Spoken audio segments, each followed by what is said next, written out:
Being married means I'm a team player now. Team player over here, team player. Thank you. So when my wife asked me to go on a ghost tour of a Revolutionary War fort, I said yes, even though that sounds like shit.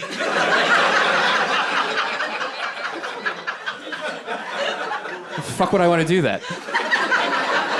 It's a terrible idea. Yeah, put me next to scare me people. You know who I'm talking about. Life's not horrifying enough for you. You gotta go, why go to a haunted house when you live in a haunted world? But fine. I went. I was dreading it. And it ended up being, after my wedding night, the second best night of my entire life. Because the tour guide was what is the term? A fucking asshole. Every time he mentioned something scary or supernatural, he immediately debunked it with a perfectly logical explanation as to what had really happened. So I meet the tour guide, we're there, it's very dark out, and this guy, he's got a three-cornered hat on, big ass, bushy fucking mustache. This guy's like 6'5", 370, he's a mountain of a man, sword on his hip. If walruses had a navy, he would be an admiral. He'd be a full bird admiral in the walrus navy. It's the craziest sentence I've ever said. So we get to the first stop on the tour, and the guy goes, all right, everybody, gather around. Now, if you gaze across this fort, what do you see? Nothing but green grass everywhere. However, if you look at this 2 foot by 4 foot rectangle, you don't see any grass at all. And as a matter of fact, grass stopped growing here, legend says, right after the final execution was carried out here in this very location. It's almost as if the grass is too haunted to grow here. Or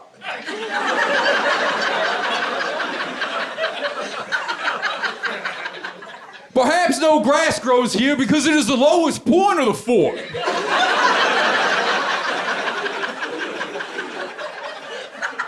And whenever it rains, all the water congregates in this 2 foot by 4 foot rectangle, rendering it impervious to seed.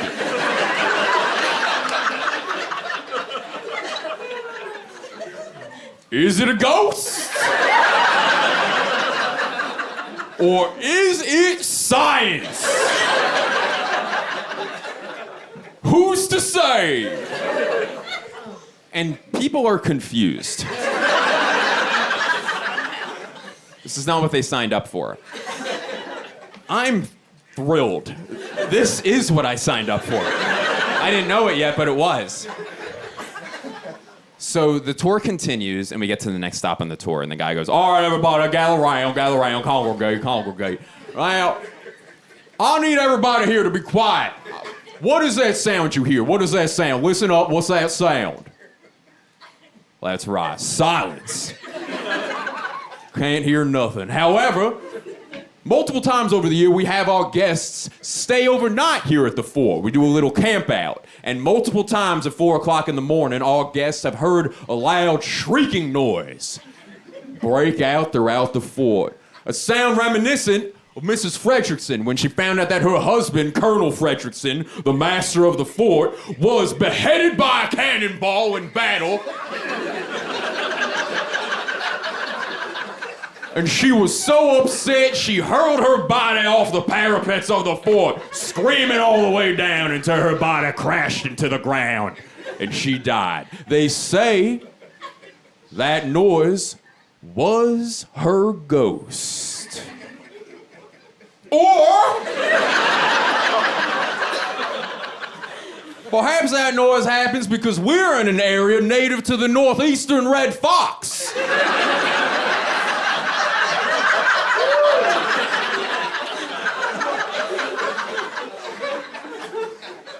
And their mating season is late October, early November. Oh, I don't know, right around the time of this tour right now. And the female northeastern red fox's mating call is eerily similar to that of a bereaved woman. Is it a ghost? Is it a horny fox?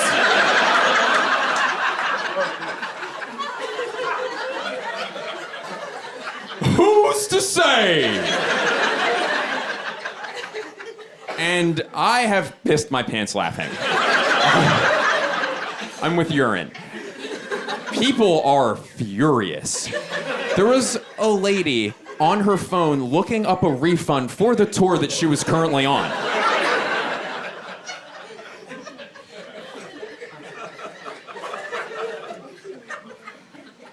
So we get to the final stop on the tour, and we go to what I believe was the old blacksmith shop. And this part was actually legitimately creepy. This part creeped me out. So we walk through this kind of a makeshift entrance, and there's like candle light, flickering on the walls. You hear the howling of the wind. It was sinister in there.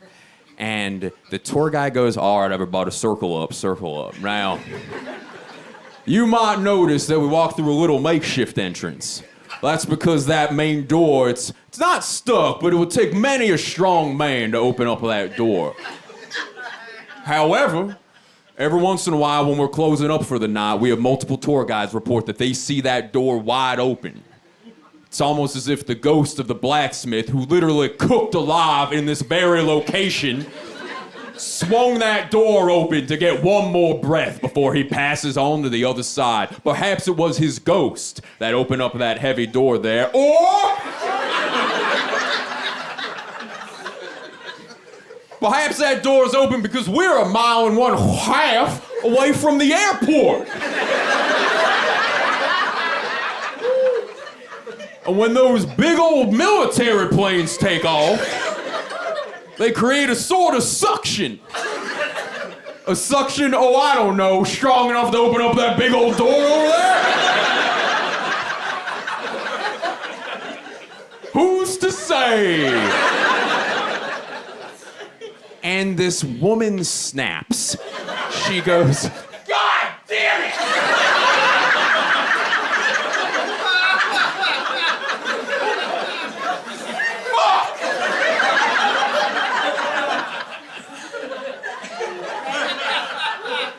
Sir, how long have you been giving tours at this fort? 20 years. In your 2 decades giving tour at this fort, have you ever seen a ghost? Have you ever seen one ghost? My guy goes, Madam, I have noticed in my life that there is a direct correlation between one's level of education and whether or not they see ghosts.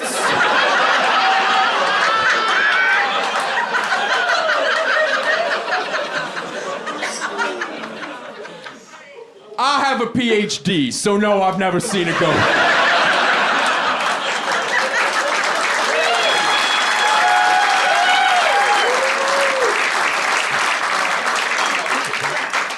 I'll pass that on to him.